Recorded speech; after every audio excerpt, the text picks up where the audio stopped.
Hey, everybody. Welcome to our Thursday morning talk show that airs on KBAP 88.1 FM, Batesville, Arkansas. Also, if you're watching this outside of the city limits of Batesville, outside of Independence County, Arkansas, you can pick us up on kbapfm.org. All over the world, we have a global audience listening to our Christian radio programs. But today is Tuesday, February 17th. It's election day. First day of early voting, actually, for Arkansas. So we want to get into that here in just a minute. But I wanted to just remind everyone to help out here at the station. Thanks so much for your support. And I'm going to turn it over to Charlie Fuqua. And I also wanted to mention that Lonnie's middle initial is D, in case you were wondering, because Charlie and I are middle initial guys, and Lonnie feels kind of left out. So I wanted to make sure that got in there. And I also wanted to give our program a sub name, which is the Grumpy Old Man Show. So here we go. Let's go. Let's hear some grumpiness. Well, listen, am I a little more politically in the right than Lonnie? If his middle initial is D, my middle initial is R. Yeah, and we know what D and R stand for, right? Yeah. Do not resuscitate.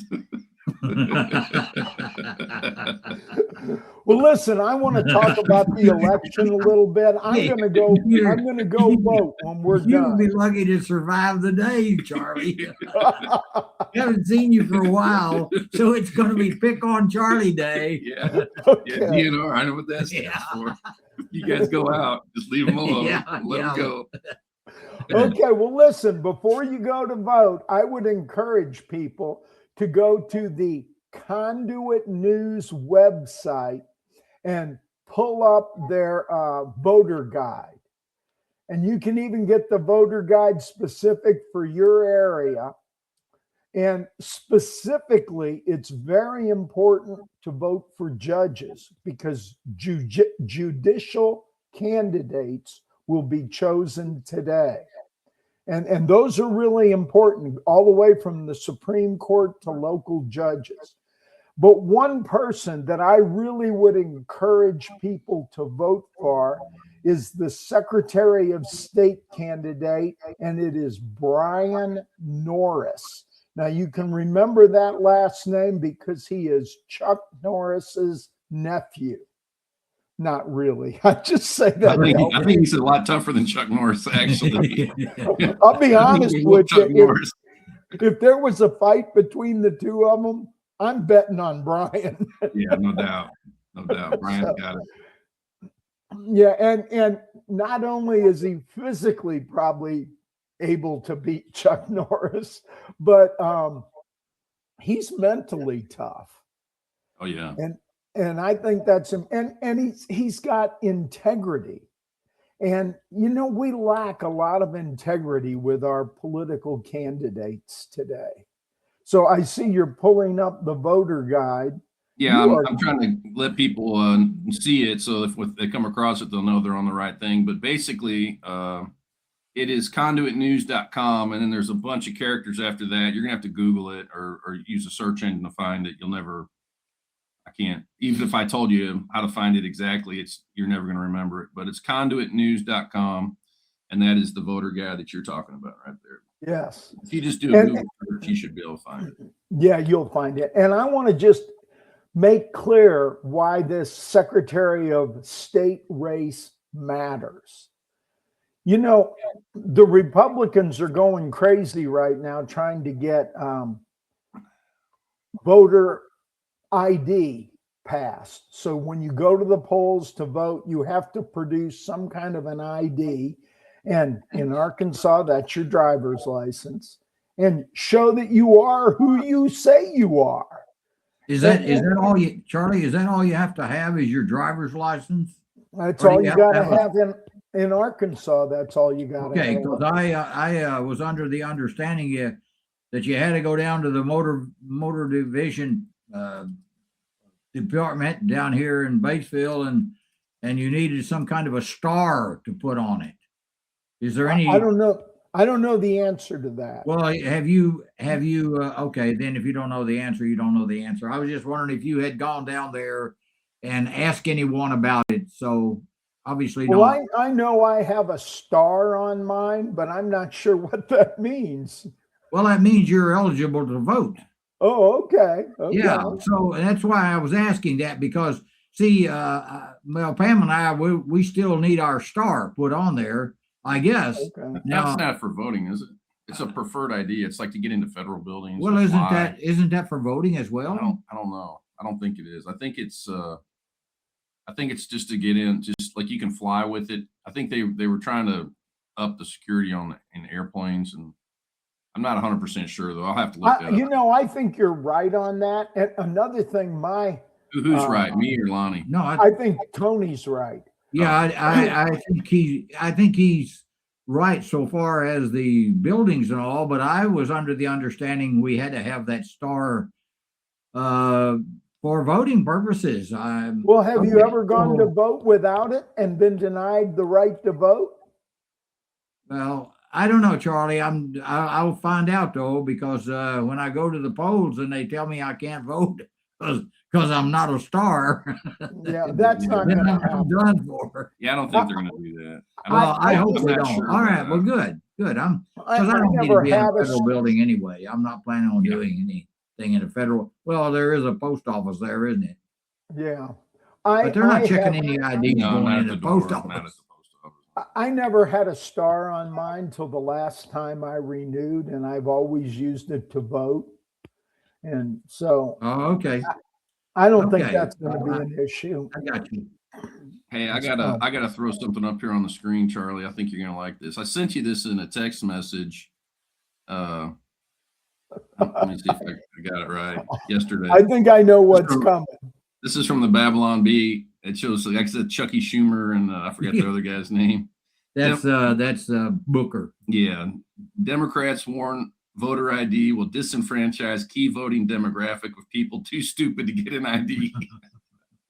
Anyway, I thought that was kind of funny. It's a little crass, but Well, one of them said, somebody said that women were not. I think it was Jeffries, but I wouldn't want to swear to that. But anyway, that women are, that the Republicans are trying to disenfranchise women. What they're doing is they're making themselves look foolish for allowing the idea that women are foolish or not smart enough to get their own IDs. I mean, what is going on? Somebody tell me, please. well, I think what's going on is illegal voters vote for Democrats. That's what's going on. Yeah. People who are illegally here in our country. So if you let them, don't make them have an ID, then they can all vote for you. Yeah. That's Listen, I've been going door to door campaigning for Bryan Norris, and I had a woman tell me that Republicans were disenfranchising women, that they wouldn't allow women to vote if this passed. So there's people drinking the Democrat Kool-Aid that believe that if this law passes, women won't be allowed to vote anymore, because I ran into one of them. And also, this is Tell me funny. the law again. I must have missed it. What law are you talking about? We're talking about the SAVE Act, which says you got to have an ID to register to vote, and you got to have an ID to vote. And it's a federal law, and it's being debated right now. And they've got 50 sponsors on it, and it's passed the House. They've got 50 sponsors on it in the Senate. They only need 51 votes to pass it.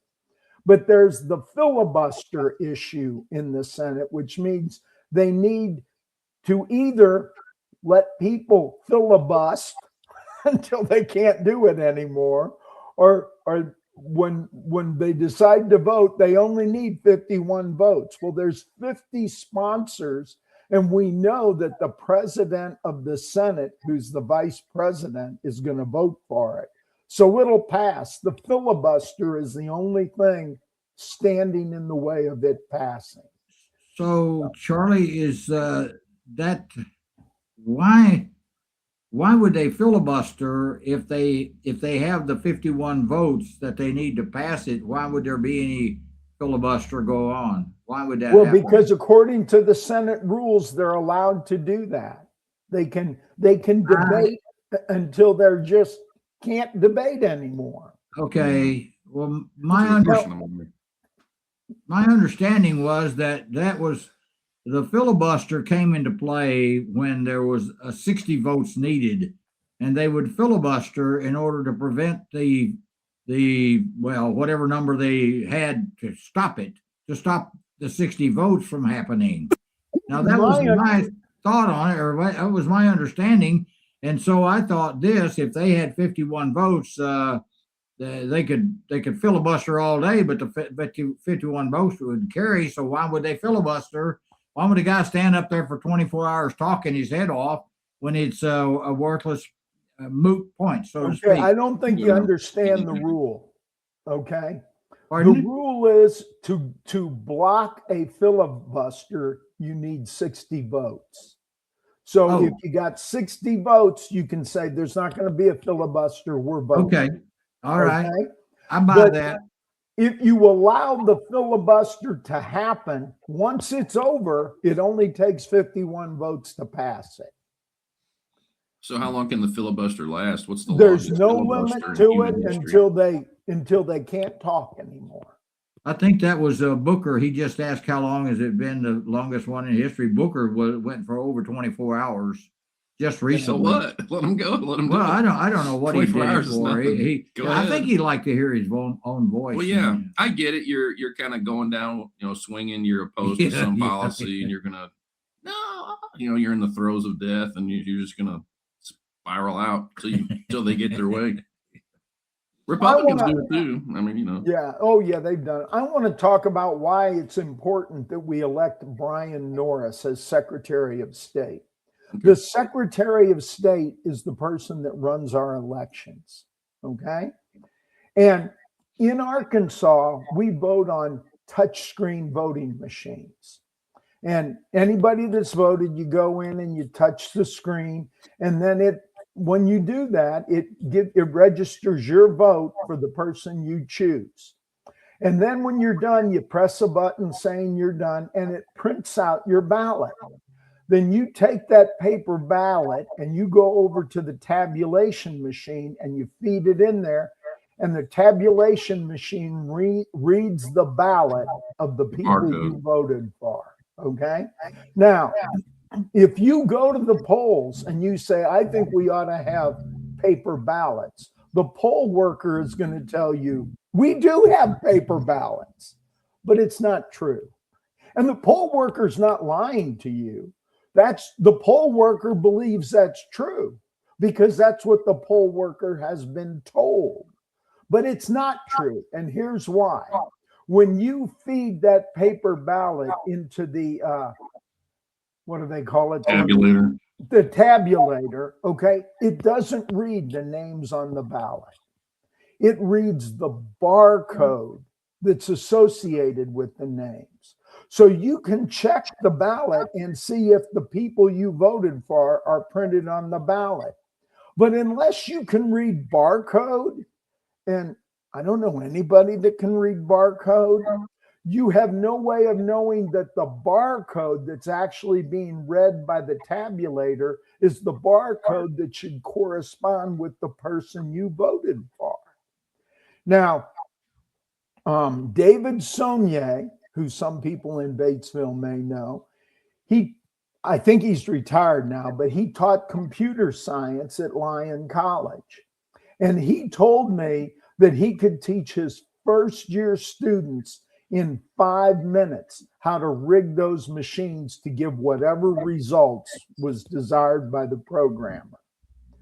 And so and by the way, he said, and you can't verify that the machines are accurate unless you have the source code. And not even the Arkansas Secretary of State is allowed to have the source code. Only the computer machine company has the source code, which means only the computer machine company knows whether those ballots are being accurately read. So I think that's a problem because I don't trust the computer machine company. I think you slip them a couple of $1 million and you can get whatever you want to happen. So We need somebody that is advocating for hand-marked paper ballots. And that's So let Bryan me Norris. bring this out too. You know, there's even with the hand marked paper ballots, there's still going to be an electronic counting machine.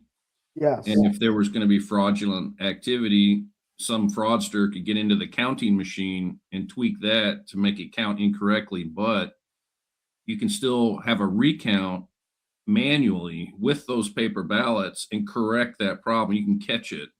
Yes. But with this problem you're talking about, it's very difficult to catch. I mean, you can't catch it. There's no way to catch it. And I think they did a study too. The guy from Massachusetts who came down, the professor, of what percentage of voters check to see if who they voted for actually appears on the paper. And I think it was like 5%, less than 5% of voters even look at that piece of paper when it comes out of there. So technically, if you wanted to vote for Donald Trump and it spits out that you voted for Kamala Harris, you don't even know because you don't even check it. You just trust this whole system. You run it through the tabulator and you just voted for Kamala, and you didn't mean to, but and there's several ways to rig the machine. They can even rig it by expanding the touchscreen area that registers for one candidate and shrinking the area that registers for another candidate. There's all kinds of ways to rig it. And yeah, and two, they can do it for hours of the day. So like from, let's say there's older voters who may be less likely to pay attention to certain things, or younger voters, whichever demographic would be the most easy to prey upon. They can figure out it, you know, from 5 to 7, that's when your easiest prey is to trick, so that you can set the fraudulent activity to happen in that window of time. And also you can rig it so it only changes 5% of the vote. And in most cases, or in many cases, that would change the results of the election. Yeah. So there's just, listen, computers can be manipulated in so many different ways that they just can't be trusted. And by the way, I want to say this, and you may not know this. I didn't know this till just the other day. Bryan Norris was a war fighter.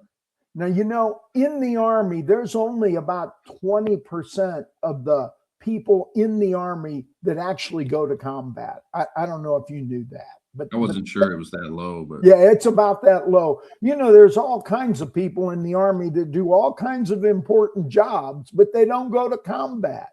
Well, Bryan Norris was a war fighter, okay? And he got injured in combat. Now, I don't know what his injury was, but the Army wouldn't let him go back into combat. So they retrained him as a computer scientist. And he actually has a master's degree. Now, I'm not sure what his master's degree is in, but he has a master's degree, even though he was an enlisted man. Okay. So he's very well educated. And his profession, now that he's out of the Army, is computer science. So he knows this stuff. Yeah, I know Bryan. I think I know him well. I'm sure there are other people that know him better than I do. But every time I've been around Bryan, I've always been really impressed with his,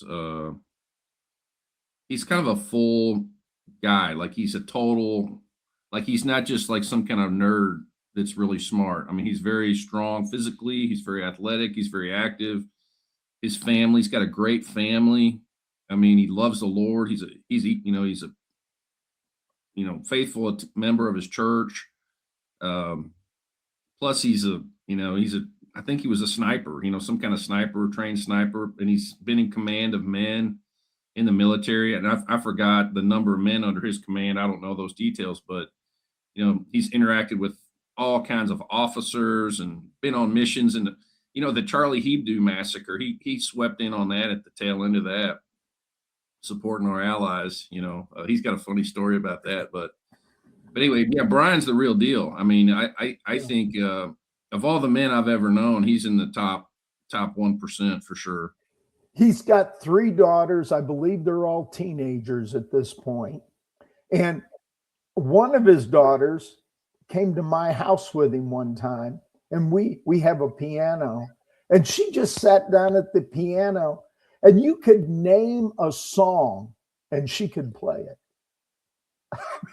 I think that's real talent.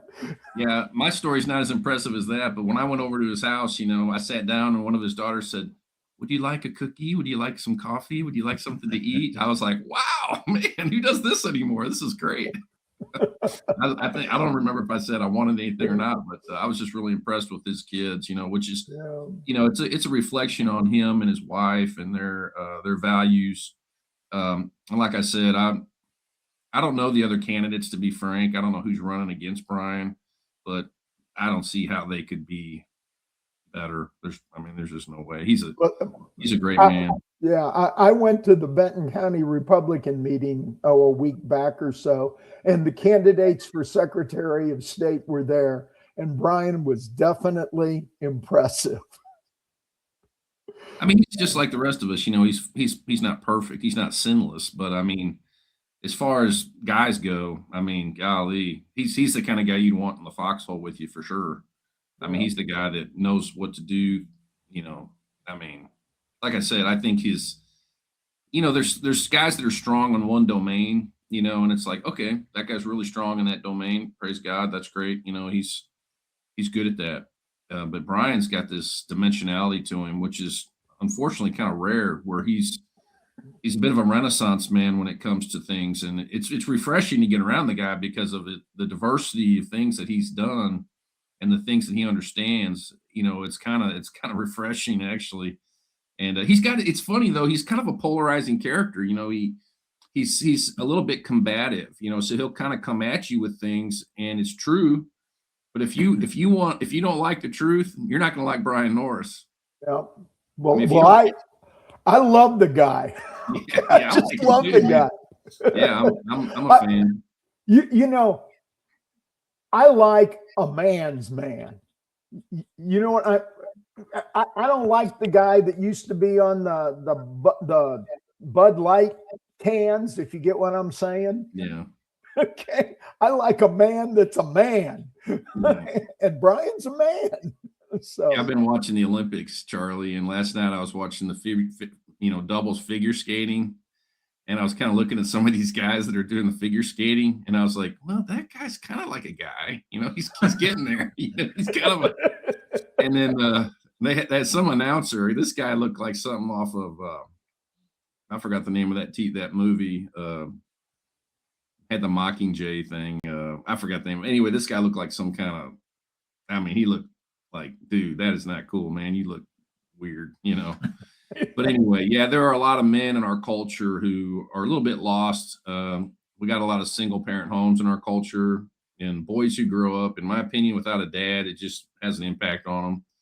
And a lot of times it's not the greatest. And I'm not trying to, cast any shade on single moms. I know that's a tough job being a single parent, but if you can get your boys around men who are men, and help them, because if you don't, they're going to act like you, and hey, I want to jump into another topic. If I may, can I jump into another topic? Yeah, please do. Get me out of this hole, dude. Okay. Donald Trump likes to stir things up and make changes, and he's making another one, and it deals with the EPA. Okay. For years, carbon dioxide has been on the EPA's list as a pollutant. And, if any of us breathe in any carbon dioxide, we're all going to die. Okay. Although the problem with that is, without carbon dioxide, we couldn't live. Yeah, no plants, right? And Tony, I know you're a biology major. I was a biology major. There's this little equation called the photosynthesis equation. And I think I can recite it. It is carbon dioxide plus water in a photosynthetic plant turns into oxygen and sugar. Now, I don't know about you, but I think oxygen and sugar are kind of important substances for me. And we couldn't live The earth would not be inhabitable without photosynthesis. But in order to have photosynthesis, you've got to have carbon dioxide. Now, I was a research biologist for a large chemical company, and we had growth chambers where we would grow plants and we could very carefully control and measure input of everything that went into that plant. And obviously, one of the things that makes a big difference on plant growth is if you starve a plant for water, it's not going to grow very well. Okay. But next to water, maybe even more important than water, we found that if we increase the CO2 content in the atmosphere where those plants were growing, that plant growth accelerated drastically.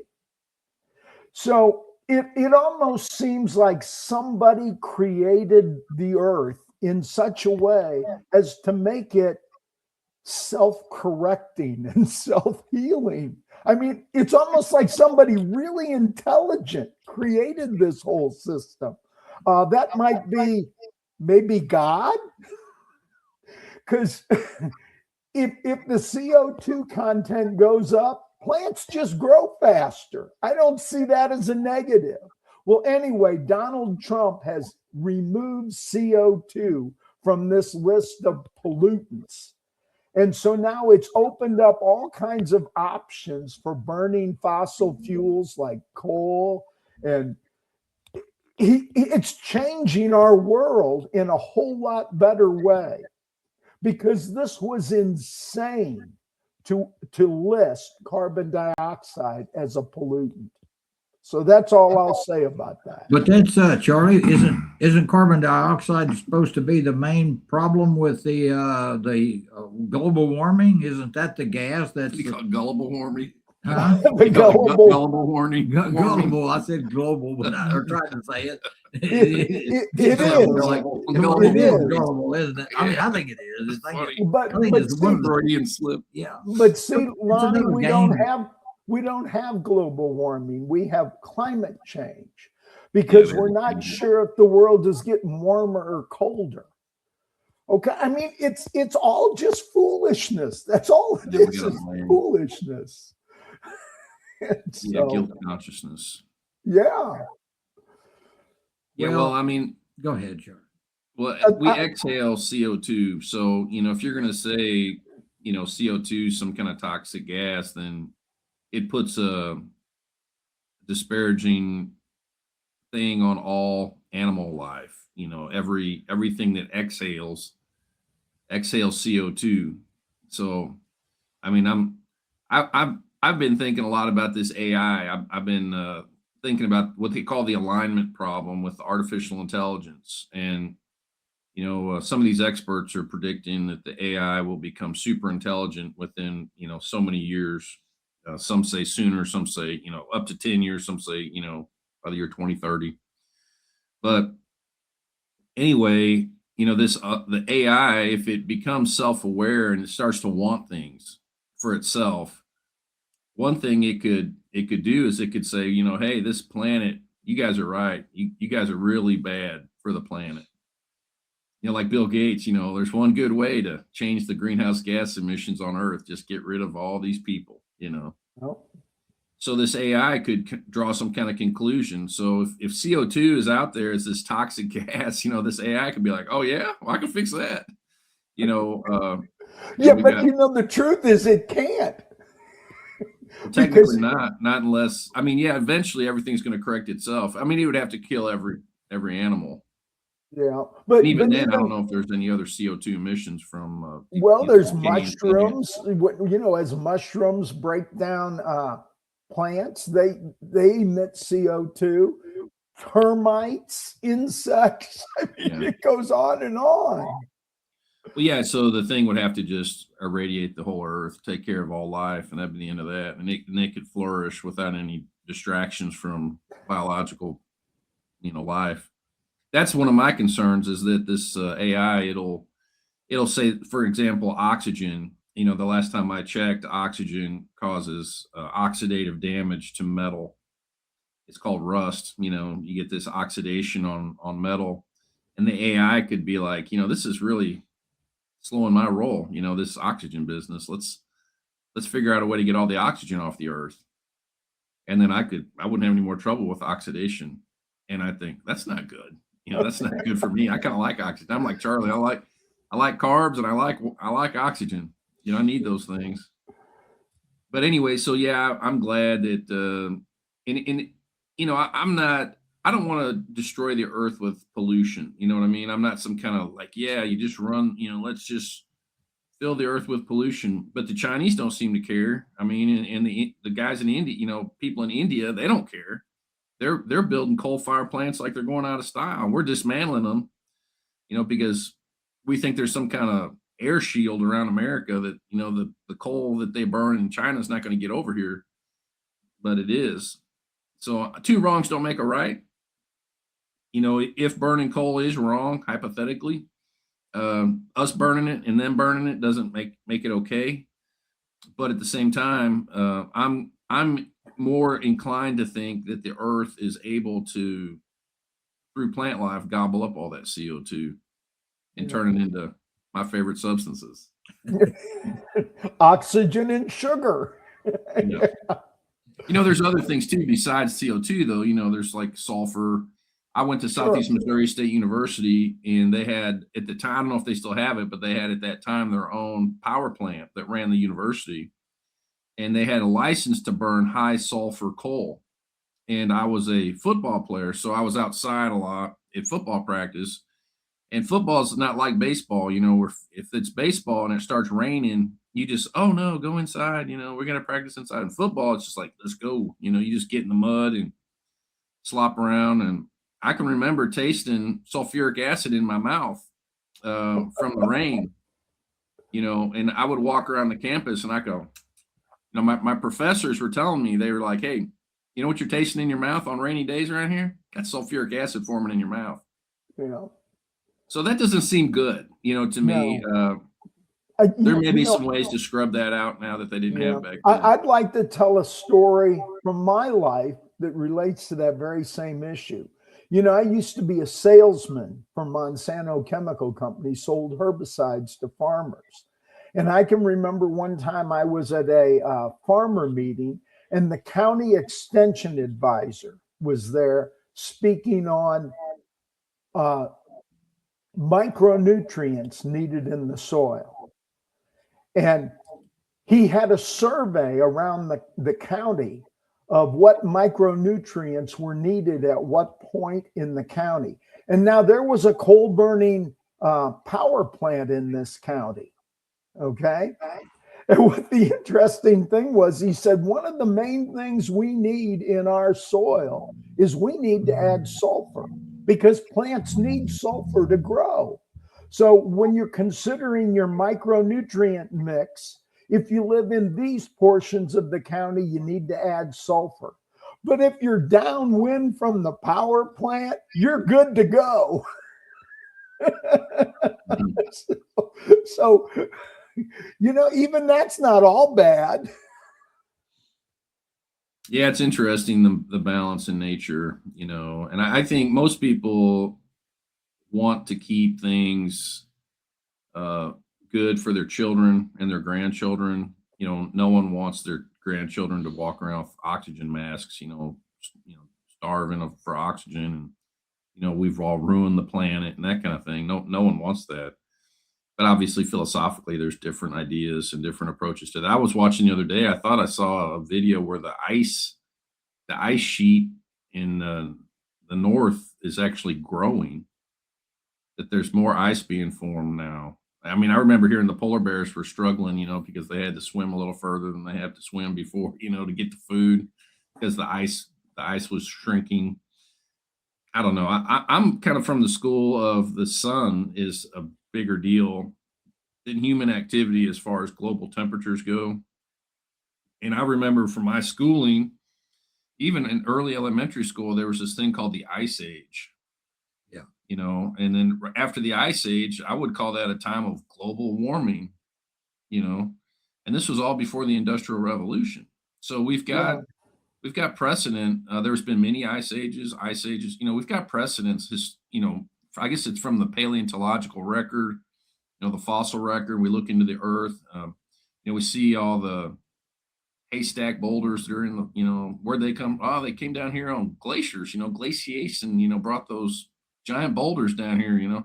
So there's all these. The evidence for the ice age, I think, is pretty good. I wasn't there to observe it, but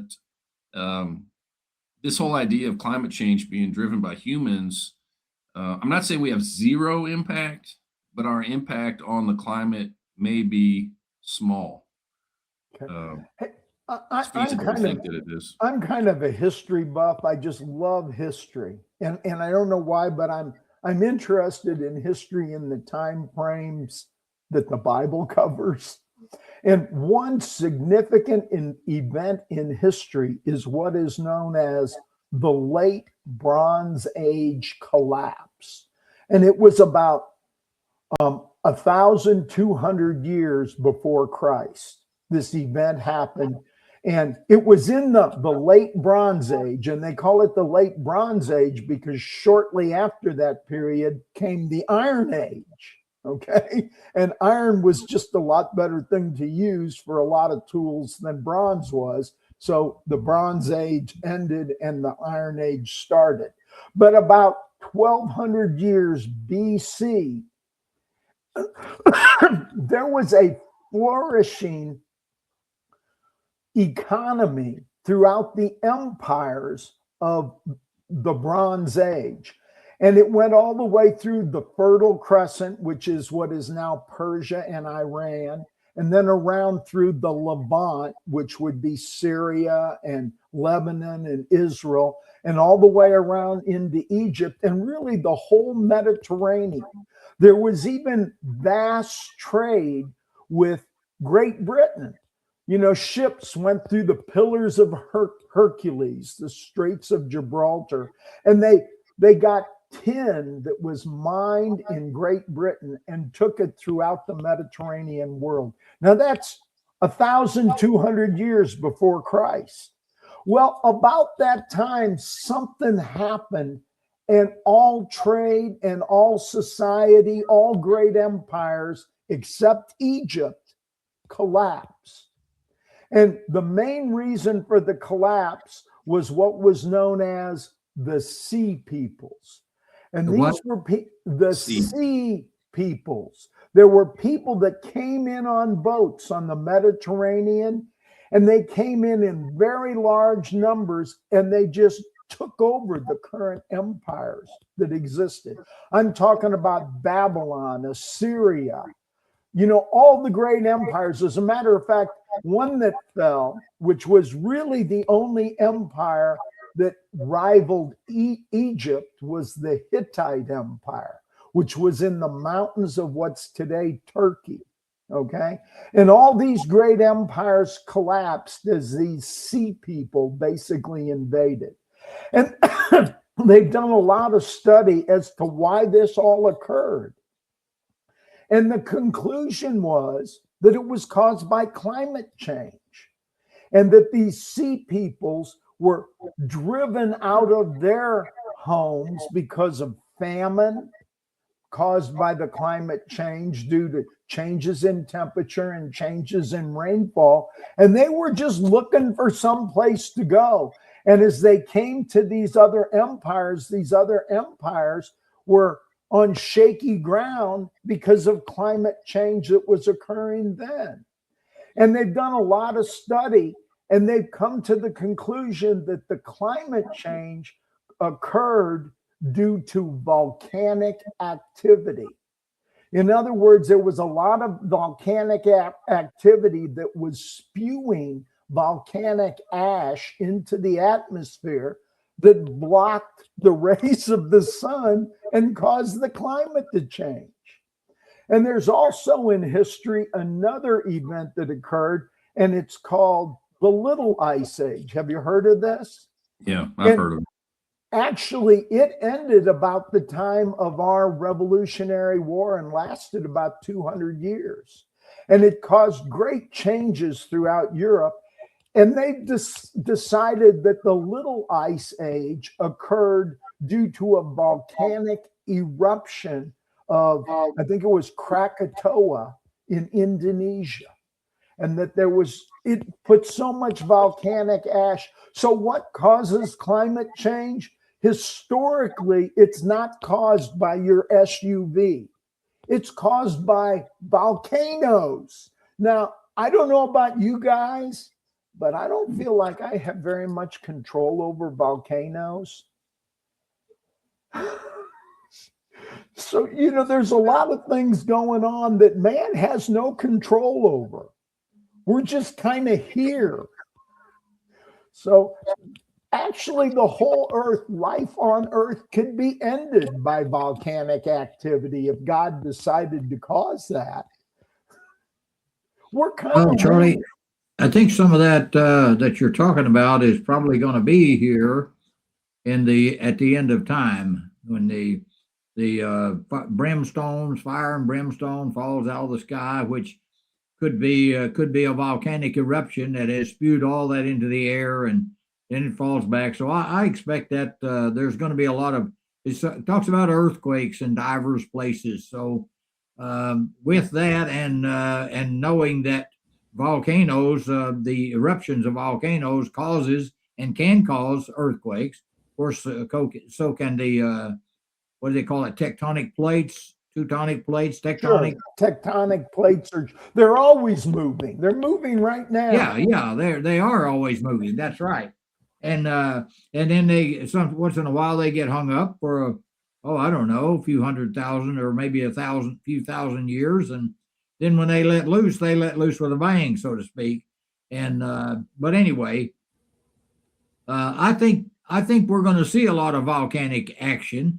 I believe it was sometime in the 1800s, if I'm not mistaken here, and I could be, but or maybe it was 1700s. But there was a volcano that erupted then that created it was the lost summer. There wasn't enough light. The whole Earth was cold for a full year or more. So food supplies, were just. Well, there weren't any food to be grown. There couldn't be any food grown because of the climatic conditions and the lack of moisture or whatever. The heat from the sun never did reach the earth. So there's a lot of things like that has happened in the eons of time, I suppose, and some of this stuff that's answered by a lot of scientific research. The problem with the scientific research is that it's kind of like medicine, and years ago they used to bleed their patients. Well, they don't really bleed them, I don't think, anymore. So with new studies, with new ideas, with new people coming onto the scene, to a new approach, a different set of eyes, a lot of times things change over that period of time, so that we get different ideas. I'm saying in 100 years, these people may be talking about something totally different from climate change or any of the other things like that. What we need to remember is that Anthony Fauci is science. Anthony Fauci. He is science. Yeah. What do you call him? Falsey? Falsey. Anthony Falsey is what I call him, because I think most of the stuff that he spoke was false. Yeah. But most of the stuff he spoke was due to money changing hands. That's right. That's again goes back to some biblical scriptures, as the love of money is the root of all evil. So if there's something going on that smells fishy, just follow the money, and that's a common phrase anymore. Is follow the money, and you'll find out what the problem or where the problem lies. So anyway. That's my input for now. I see that Brother Tony's put something up on the screen here. Yeah, I came across this video. Gosh, it's been 2 or 3 years ago, but it's climate change. What do scientists say? A 5-minute video. This scientist, and forgive me for not remembering his name. He's an MIT, written 30, 40 papers about the climate. It's a 5-minute video. And I think it's worth a watch, especially if you're afraid. There's a lot of, to me, fear gets peddled in this area. Even in Christian worship songs, there's at least two songs that I can think of where in the actual worship song, they're talking about oceans rising. I won't be afraid if the oceans rise. So there's this fear that's permeated into people from the ideas of climate change. And I'm not, it's interesting too, the same people that'll say, politicians that'll say, oh yeah, the oceans are rising. They'll go out as soon as they get out of office and buy a piece of property right on the ocean front. So they absolutely, they don't believe. Reminds me of a former president, huh? Yeah. They don't believe it. You know what I mean? Like your money talks. So anyway, I just think people are afraid, and fear is a powerful motivator. And if you want to get people to believe something, you can scare them. You can scare them into this idea. Yeah. And anyway, I think that's part of the calculus for people that want to peddle, higher taxes for carbon. Carbon emission taxation, whatever they call that. If you want to have some kind of cause you want to champion, you need support for it. You can start an organization, raise money, Greta, was it Greta Thunberg? She's Greta Thunberg. Yeah, she's something. But anyway, check this video out. I just encourage you. It's 5 minutes. It'll help you see a perspective. What's the name of that? Climate change. What do scientists say? Okay, what do scientists? It's a 5-minute video, and there is a division in the scientific community over the climate. So not every scientist, sometimes the left, they like to say they're the party of science, but not every scientist agrees on every subject. So Brother Tony, this morning I was reading this presentation by someone or an article by someone, and it was talking about if the free ice that has formed over Greenland, if all of that was to melt, then we would have ocean rises of some 7 meters. Now, how tall is that? About 20 feet. That's about 22. Yeah, 22 feet high. So I mean, if it was 7 yards, it would be 21 feet. So meters, 3.6, I think, inches longer than a yard. So here we're all going to be inundated unless we live pretty high on the fog, pretty high on the land. Then we're all going to be inundated with this ocean flowing over the top of us. So that's such an unbelievable statement that for the most part, I dismiss it out of hand. I mean, I don't really entertain any thoughts about that because, come on, the whole, I guess you call it an island of Greenland is not that big compared to the rest of the world. And you're talking about all the ice that's built up on that. Well, then you're going to create a ocean rise, a sea rise of 7 meters out of that. I don't think so. I just don't think so. Well, there have been things throughout history that that have been used to peddle fear. When I was a kid in kindergarten, it was the ozone. Yeah. I was 5 years old. I was in kindergarten. My kindergarten teacher was a lefty, so she was trying to get us to, get rid of DDT and, which I think DDT probably was pretty bad. But as far as other things, there's always been something. Well, it had mostly to do with what's in hydrofluorocarbons. Yeah. There you go. Thank you for that. That's a good help. But yeah, it was because of all of that, and I have an explanation for that too. But go ahead. But I mean, there's always been some kind of boogeyman thing, and I personally, I even get messages from people pretty regularly about. I just call them boogeyman issues. When I say boogeyman, I mean it's just like this massive problem that no one person can solve. It's just like impossible. It's like this is the boogeyman. This is the thing we need to really think about. And I think, well, even if I think about the boogeyman issue every hour of the day for the next 5 years, absolutely nothing is going to happen about it. I can think about this boogeyman issue every hour of the day for the next 5 years, and nothing will change. Yeah. Nothing. So I get these videos and I just go like, okay, I can send them a thumbs up, because I mean, what do you want me to do about that?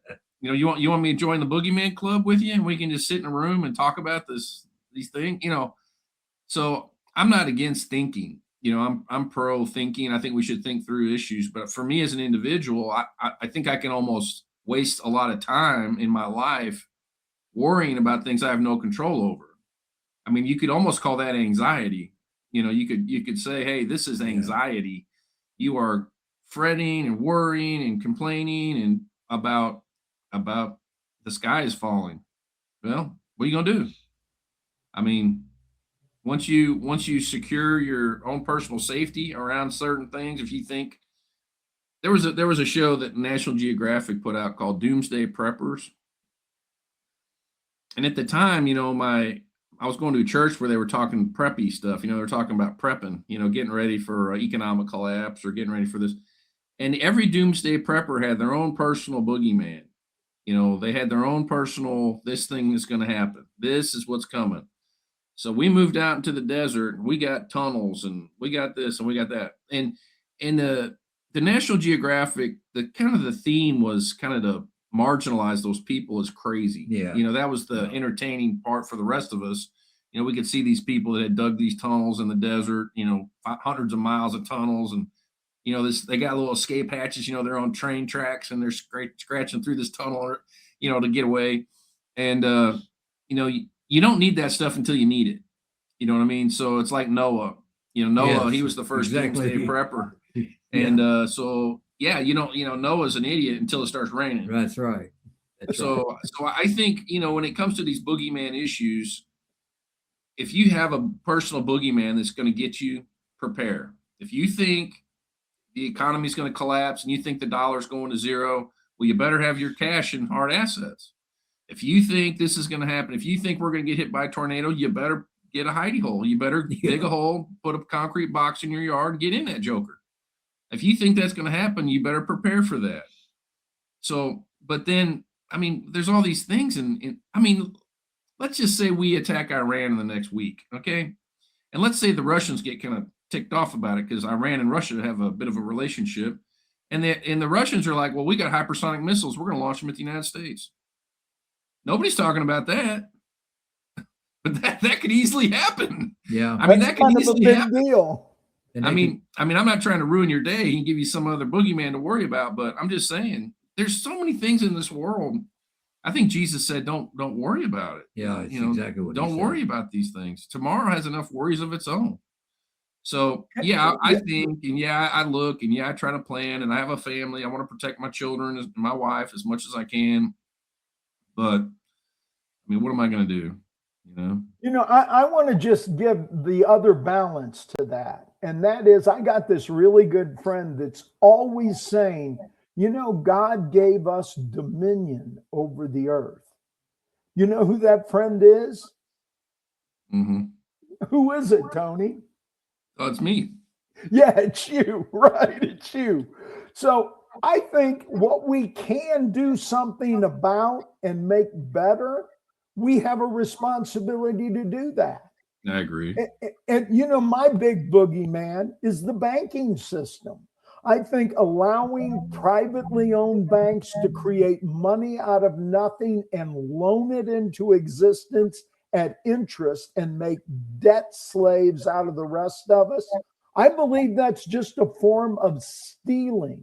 It's a violation of the commandment, thou shalt not steal. And I want to do something about that. And the only thing I know to do about it is to tell people about it. Because most people, when you tell them, they don't even believe you. Oh, banks don't create money. But I've been studying this thing for 43 years now, and banks do create money. That's where all our money comes from. And I wish I could get somebody that had a big platform to start talking about that issue. Because the reason nobody believes it is they never hear it on TV. And I don't know why that is, other than that the people that have big platforms are afraid they'll lose their big platforms if they tell the truth about that issue. I think Go ahead. Well, I started saying, I think there was a man one time who was the president of the United States named John F. Kennedy, who was, I think he was into that same thought pattern about banks and about the central banking system in particular. And that could have been one of the contributing factors in his being assassinated. So, well, and there's another guy named Ron Paul. I think it's Ron Paul. Yeah, Ron Paul from Texas. And he spoke about this kind of a situation for years and years and years, but nobody believed him, just like nobody believes when you tell them, Charlie. They don't believe it. So, I guess what's going to happen is everybody's going to have to eventually figure it all out for themselves. And that's the best teacher anyway, is to learn it the hard way through your own personal experiences. Yeah, there was a philosopher named Schopenhauer, and he was a pretty dark guy, but he said this. He said, truth goes through 3 stages. First, it's fought against. Yeah. Second, it's ridiculed. No, it's ridiculed, then it's fought against, and then it's accepted as self-evident. Yeah. What you said about John F. Kennedy, we had a president one time that actually followed the course I believe we should follow. And that is, I believe our federal government ought to create our money supply. And we had a president that actually did that. His name was Abraham Lincoln. Oh, yeah. The Lincoln greenbacks he printed to finance the Civil War. And at the end of the war, he said, we need to keep following this policy rather than borrowing money from the Rothschilds. And well, it's constitutional. It's constitutional for the government to do that. Correct? Yeah. It is. Print our own money. Yeah. So it never does. Since I've gotten older and learned a little more about it, and I've listened to you, Charlie, a few times talk about that. But anyway, since I have gotten older, I wonder why we're not adhering to they talk about the Constitution all the time, and everybody's is violating the Constitution except me. All these other guys are violating the Constitution. But you know what? I see that there's almost everyone in Washington, I would say. Well, I'd say everybody is violating the Constitution. All of our lawmakers that are up there. What are they doing about getting us to where that we coin our own money? I believe is the term. The Constitution says Congress shall coin money and regulate the value thereof. Yeah. It never says we'll let privately owned banks do that. And by the way, the argument, the Federal Reserve's part of the government. No, it's not. No, it's not part of the government. It's privately owned. Yeah. Well, don't you think the temptation to deficit spend is the motivation behind a lot of this, where you've got politicians who, let's say there's a bad road in your area where your constituents are, and they're all complaining about it, and you're their representative. And so you go to Congress and you say, hey, we need a new road. And they say, okay, good. You're getting a new road. Raise taxes on your citizens to pay for that road. So you go back to your constituents and you say, hey, I got good news. You voted for me, and I'm going to raise your taxes. That's not good for a politician. You wanted a new road. You got to pay. How are you going to pay for it? You got to pay for it somehow.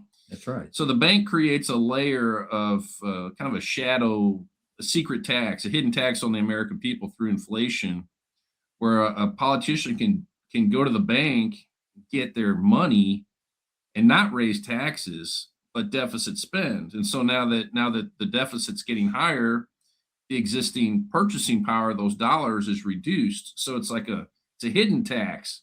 And people seem rather, I don't mean to be crass or condescending, but people are incredibly ignorant of these facts. Yeah. If there are a lot of people that know about this, I don't run into them very often. I mean, so. But when you borrow money to buy something, you got to pay interest on the money you borrowed.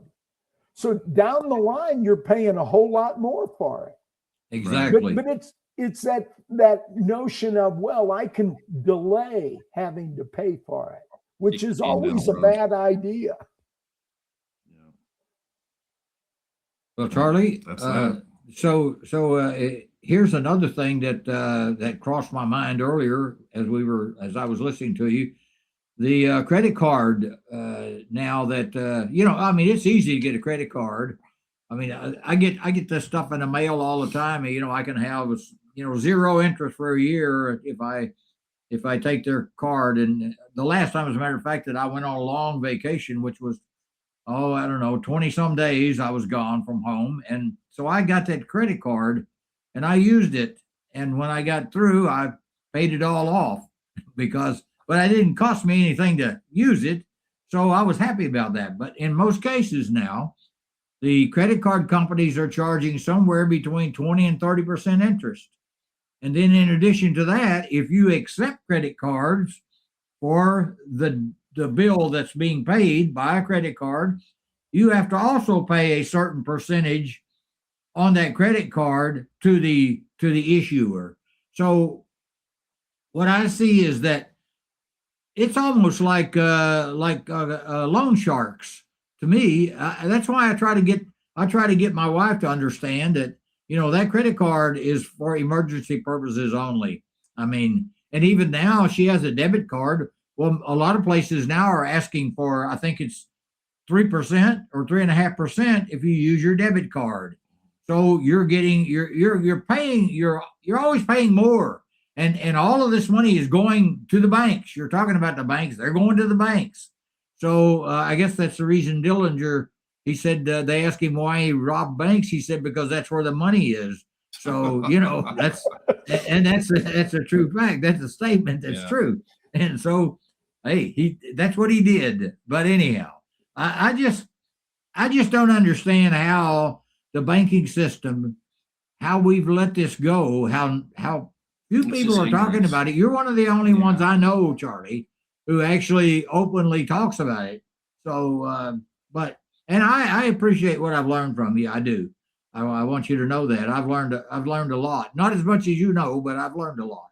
Well, I know we're going to have to close in just a little bit, but I want to just leave the listeners with this thought. We hear all the time that the government deficit spends and then it prints money to cover the deficit. Well, now, if you could print money, would you ever be in debt? But our government's deep in debt. So that statement cannot be true. It is not true. Our government doesn't create our money supply. Our money supply is all created as debt by privately owned banks. And we, the taxpayers, have to pay interest on that debt. And that's the real evil behind it. Yeah, I think there's a lot of geopolitical implications in all this. I think there are a lot of international actors in all this. And, I think if you follow this rabbit trail, the one we're on, you're going to find a lot of things. Any one of our viewers or listeners that decides they want to research central banking, the history of central banking, people ask, like, why do we do this? Why do we do that? Yeah. What do we do? When $1 billion, $4 or $5 billion moves out of our coffers into another country, there's a reason for that. Yeah, there is a reason. And it's not just stupid. Oh, they're stupid. No, there's something going on there. And peeling back the layers of that onion can get you shot. And I think we've talked about Andrew Jackson, an assassination attempt on his life. We talked about JFK. We didn't mention this, but most of our viewers already know Lincoln was assassinated. Yes. So there have been all kinds of... William McKinley was assassinated. And he was opposed to the banks.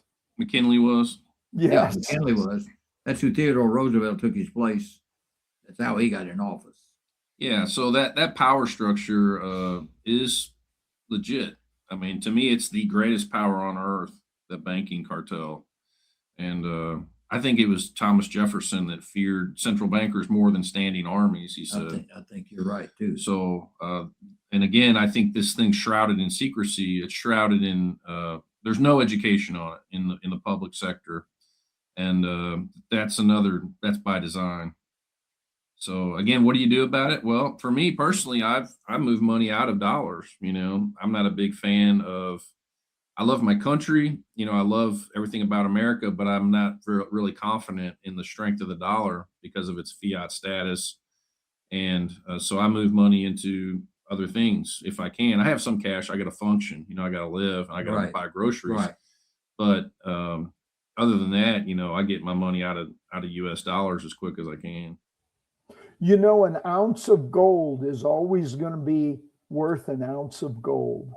Exactly. Yeah, I think it just hit $5,000. It is over a little bit yesterday. Yeah, that's right. So yeah, those precious metals they'll preserve value. I think they're probably better investments than that, but I think a certain percentage of a person's net worth, they'd be wise to put into precious metals. I know I heard that during the Depression, when the Depression broke out, if you had all your money in stock, but you had 20%, I think it was, in precious metals, the precious metals held enough value for you to lose all your money in stock and still come out with a zero loss. The metals went up enough to preserve your net worth. So people may consider that as part of their portfolio. I'm no investment guy. I don't have my securities and exchange license, anything like that. But I do believe you'd be wise to put some of your assets in something that's stable, and I think the silver markets and gold markets are highly manipulated through derivatives. And, we're seeing all these explosive price moves. I watched this guy on YouTube, OG John is what he's an artificial intelligence. He's an Asian guy. I don't know who he really is in real life. He probably disguises his identity so he doesn't get shot. But this guy, he's pretty knowledgeable. And I listened to his videos on YouTube, and I haven't listened to every single one of them. He puts out a lot of content, but his stuff's really interesting on the metal market. But anyway, that's all I got. You guys want to wrap it up in prayer? Well, yeah. What you want me to wrap it up in prayer? Sure. Yeah. I'd love to. Okay. Dear Lord, we come to you today and we just thank you for the opportunity to do this broadcast. Lord, we give you glory because you deserve glory. Lord, you died for our sins. And there's nothing else that anybody can do for us that would be any more than that. So, Lord, we thank you for what you've done. Lord, I just want to ask that you would guide me in particular as to how to get this word out about banking and what a great evil it is, and help me find people that have expertise in technology to get that word out to others. In Jesus' name we pray. Amen. Amen. We didn't talk about Charlie Kirk, but, Charlie Kirk started talking about some things that are taboo subjects. And we know what happened to him. Yeah. And anyway, Tucker Carlson, too, he's crossed the line into some things that's got him branded a bad guy. He had a guy on, I think his name is Mike Belts. I probably have that wrong, but he talks about all kinds of things, and he started getting into the money and the banking thing, and Tucker Carlson cut him off. Yeah. I don't know what that was all about, but he never went there. Yeah. So. Yeah, Tucker probably doesn't want to be shot. Yeah. I mean, most people want to live. Most people do. Yeah, most people they like their ideology, but sometimes they like their life a little more. Yeah, exactly. Than their ideas. I don't know. I've just always had this truth problem. I just can't help but tell it. It's just the way I am. Yeah. Well, everybody, thanks for watching. Thanks for listening. If you're on YouTube, like, share, subscribe. You know the drill. Also, if you want to support KBAP, there's a QR code right over Charlie there. You can take your camera out, and it'll send you to a website to make a donation. Thank you in advance for that. But we will catch you all next Tuesday morning. If you're Tuesday afternoon, this will probably go out Tuesday afternoon. If you're on YouTube, Thursday morning on kbapfm.org. God bless you all, and we'll catch you next time.